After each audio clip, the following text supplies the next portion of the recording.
வணக்கம். ஜோதிடத்துல ராசியும் லக்னமும் ஒருத்தரோட வாழ்க்கைய தீர்மானிக்கிற ரொம்ப முக்கியமான விஷயங்கள்னு சொல்லலாம்.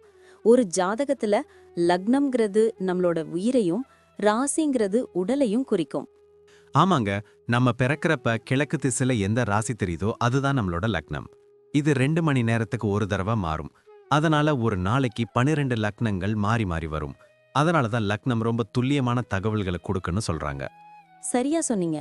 லக்னம் ஒருத்தரோட குணாதிசயங்கள், உடல் அமைப்பு, மனசு எப்படி இருக்கும், அவரோட செயல்பாடுகள், ஆயுசு, எதிர்காலம்னு எல்லாத்தையும் சொல்லும். ராசிங்கிறது நம்ம பிறக்கறப்ப சந்திரன் எந்த ராசியில இருக்காரோ அதுதான் நம்ம ராசி. சந்திரன் ஒரு ராசியில 2.25 நாள் இருப்பாரு. அதனால ஒரே ராசியில நிறைய பேர் பிறந்திருக்கலாம்.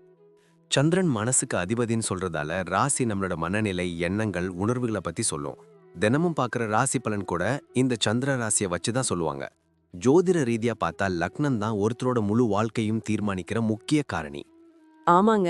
நம்மளோட ஆளுமை, சிந்தனை, செய்யற வேலைகள், அதிர்ஷ்டம்னு எல்லாத்துலயும் லக்னம் தான் முக்கிய பங்கு வகிக்கும். ராசி அதுக்கு துணையா செயல்படும். ஒருத்தருக்கு லக்னமும் ராசியும் ரெண்டும் நல்லா இருந்தா அவரோட வாழ்க்கை நல்ல முன்னேற்றமா இருக்கும். மேலும் லக்னம் மற்றும் ராசிக்கு அதிபதியான கிரகங்கள் ஜாதகத்துல எப்படி இருக்குங்கிறதையும் பார்க்கணும். ஒரு கிரகம் லக்னப்படி கெடுதல் பண்ற மாதிரி இருந்தாலும் ராசிப்படி அதே கிரகம் நல்ல பலன்களை கொடுத்தா அந்த கெடுதல் குறைஞ்சு நல்லதாவே மாற வாய்ப்பு இருக்கு. அதனாலதான் ஒரு ஜாதகத்தோட பலனை முழுமையாவும் துல்லியமாவும் தெரிஞ்சுக்க லக்னம் மற்றும் ராசி ரெண்டையும் சேர்த்து பார்க்கணும். இப்போ நாம ஒவ்வொரு ராசி மற்றும் லக்னக்காரர்களோட தனித்தன்மைகள், அவங்க வாழ்க்கையில நடக்கிற முக்கியமான விஷயங்களை பத்தி விரிவா பார்க்க போறோம். இந்த பதிவை முழுசா பார்க்கறதுக்கு முன்னாடி நீங்க இன்னும் நம்ம சேனலை சப்ஸ்கிரைப் பண்ணலன்னா இப்பவே சப்ஸ்கிரைப் பண்ணிக்கோங்க. பக்கத்துல இருக்கிற பெல் பட்டனையும் கிளிக் பண்ணி வைங்க. அப்போதான் நம்ம போடுற ஒவ்வொரு புது பதிவும் உங்களுக்கு உடனே தெரியும். சரி வாங்க, இனி வீடியோக்குள்ள போகலாம். என்னப்பா, இந்த மிதுன லக்னம் விருச்சிக ராசி காம்பினேஷன் பத்தி என்ன நினைக்கிற? இது கொஞ்சம் விசித்திரமான ஜோடி இல்லையா? ஏன்னா மிதுனம்னா புதன், அறிவு, விருச்சிகம்னா செவ்வாய், வேகம். ஆமாப்பா, இது ஒரு மாஸ்டர் பிரெயின் காம்பினேஷன்னு சொல்லலாம். வெளியில பார்க்க ரொம்ப சாதுவா கலகலப்பா பேசுறவங்களா தெரிவாங்க. ஆனா உள்ளுக்குள்ள ஒரு பெரிய பிளான் ஓடிக்கிட்டே இருக்கும். எதையுமே டக்குன்னு வெளியே சொல்லிட மாட்டாங்க. ஆமா, இவங்க கிட்ட ஒரு காந்த சக்தி இருக்குன்னு சொல்வாங்களே, அது நிஜமா? நிஜம்தான். இவங்க கண்ணுலயே ஒரு ஈர்ப்பு இருக்கும். ஒருத்தரை பார்த்தாலே அவங்க உண்மையை சொல்றாங்களா இல்லையான்னு இவங்க கண்டுபிடிச்சிருவாங்க. பேச்சாலேயே காரியத்தை சாதிக்கிறதுல இவங்க கில்லாடிங்க. ஆனா மனசுக்குள்ள ஒரு சின்ன குழப்பம் எப்பவும் இருக்கும். ஆனா அதை வெளியே காட்டிக்க மாட்டாங்க. ஃபேமிலி லைஃப்ல இவங்க எப்படி இருப்பாங்க? கொஞ்சம் சுதந்திரமா இருக்கணும்னு நினைப்பாங்களோ? கண்டிப்பா. இவங்களுக்கு பிரைவசி ரொம்ப முக்கியம். வீட்ல எல்லார் கூடவும் நல்லா இருப்பாங்க. குறிப்பா அம்மா அப்பா மேல ரொம்ப மரியாதை வச்சிருப்பாங்க. ஆனா சில விஷயங்களை சொல்லாம ரகசியமா வச்சுக்கிறது இவங்க இயல்பு.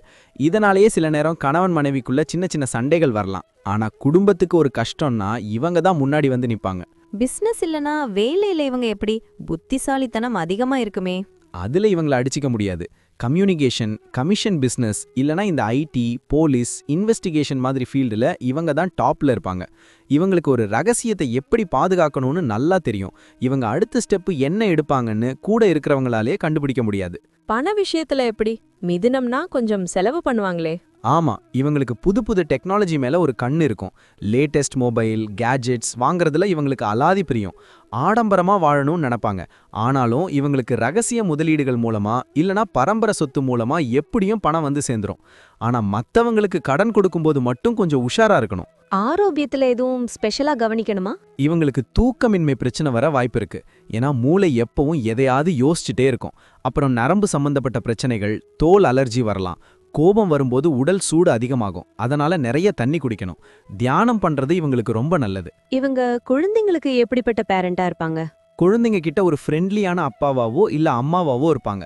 அவங்க படிப்புக்காக எவ்வளோ வேணா செலவு பண்ணுவாங்க. தாம் பிள்ளைங்க மற்றவங்களை விட புத்திசாலியா இருக்கணும்னு ஆசைப்படுவாங்க. கண்டிப்பா இருந்தாலும் பசங்க கூட சேர்ந்து விளையாடுற குணம் இவங்களுக்கு உண்டு. டிராவல் பண்றது இவங்களுக்கு பிடிக்குமா? ரொம்ப பிடிக்கும். இவங்க ஊர் சுத்துறதுல ஆர்வம் அதிகம்.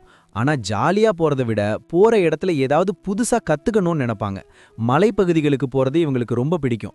ஆன்மீக பயணங்களும் இவங்களுக்கு மன அமைதியை தரும். அப்போ மொத்தத்துல இவங்க ஒரு சைலண்ட் அச்சீவர்னு சொல்லு. சரியா சொன்ன. அந்த முன்கோபத்தை மட்டும் கொஞ்சம் குறைச்சிக்கிட்டா இவங்களை யாராலையும் வீழ்த்த முடியாது. இவங்களோட பிளான் எப்பவும் வேற லெவல்ல இருக்கும். வாழ்க்கையில எத்தனை அடி விழுந்தாலும் ஒரு விளையாட்டு மாதிரி அதை சமாளிச்சு ஜெயிச்சு வந்துட்டே இருப்பாங்க. இவங்க ஒரு அபூர்வமான காம்பினேஷன் தான். நன்றி. நான் இப்போ சொன்ன விஷயங்கள் எல்லாம் பொதுவான பலன்கள் மட்டும்தான். உங்களுடைய சுய ஜாதகத்தை பொறுத்து சில விஷயங்கள் மாறுபட வாய்ப்பிருக்கு. ஆனாலும் நான் சொன்ன பெரும்பாலான விஷயங்கள் உங்க வாழ்க்கையில நடக்கும்னு நம்புறேன். இந்த வீடியோ உங்களுக்கு பிடிச்சிருந்துச்சுன்னா நான் அடுத்து பாகம் 2 எடுக்க தயாரா இருக்கேன். பாகம் 2 வேணும்னா பாகம் 2ன்னு டைப் பண்ணுங்க. நிறைய நண்பர்கள் பாகம் 2 கேட்டா சீக்கிரமே பாகம் 2 வீடியோவை பதிவு செய்றேன். இந்த வீடியோ உங்களுக்கு பிடிச்சிருந்தா லைக் பண்ணுங்க, ஷேர் பண்ணுங்க, நம்ம சேனலை சப்ஸ்கிரைப் பண்ணுங்க, பக்கத்துல இருக்கிற ஆல் பட்டனை கிளிக் பண்ணி வச்சுக்கோங்க. அப்போதான் நாங்க போடுற வீடியோக்கள் உங்களுக்கு உடனுக்குடன் நோட்டிஃபிகேஷனா வரும். உங்களுடைய எதிர்கால வெற்றிக்கு என்னுடைய வாழ்த்துக்கள். நன்றி. வாழ்க வளமுடன்.